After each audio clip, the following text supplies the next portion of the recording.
Hello and welcome to the Clashing of Steel.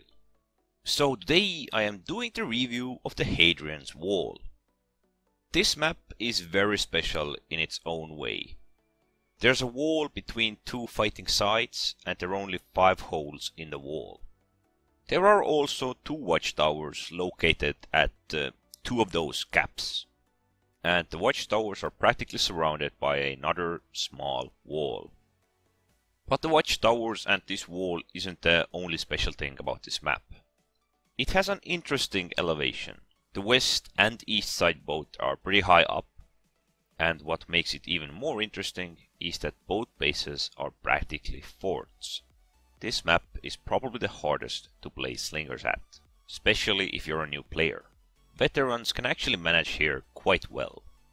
The reasoning behind it is the Great Wall, over which practically the archers are the only ones who can shoot. This wall can give you many other uses as well. Probably the best example would be your team members have the watchtower, you're playing archers behind the wall, you're pretty much hugging the wall, and you're shooting opponents over the wall who are exposed. And even if there should be archers on the other side of the wall, they cannot see you.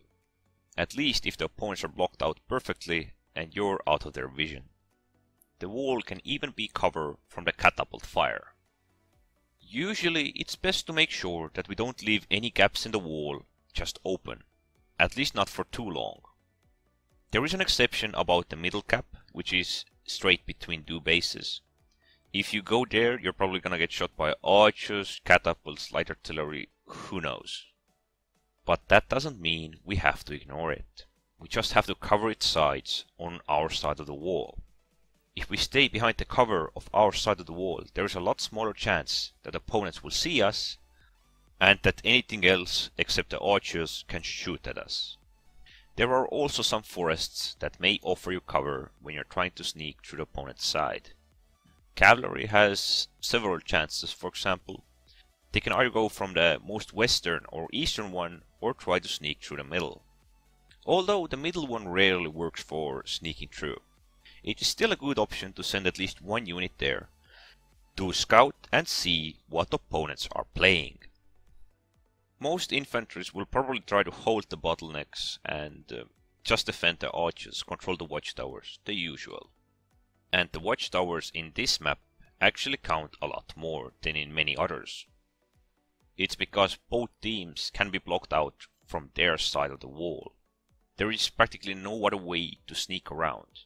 There are only these 5 holes in the wall. And if all of those are sealed off, both sides pretty much rely on the watchtowers.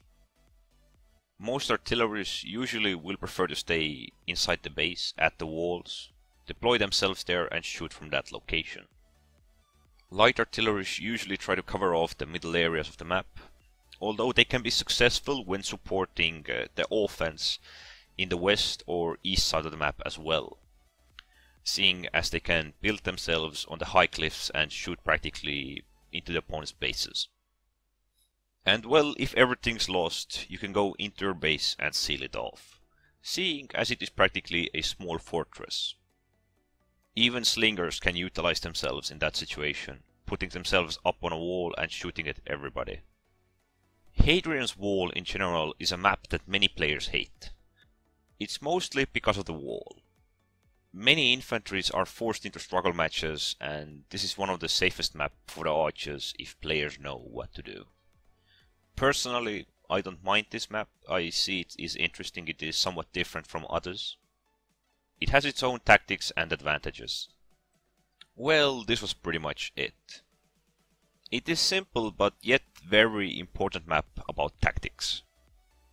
Watchtowers are very often keys to victory, and range support is pretty much always needed. Also, the right know-how, how to seal off the bottlenecks, how to act accordingly, and some cavalry just to cover either the middle area or try to sneak through. For slingers to be useful here, they must be a bit more defensive at first, and well, when everything goes right, they can go full offense.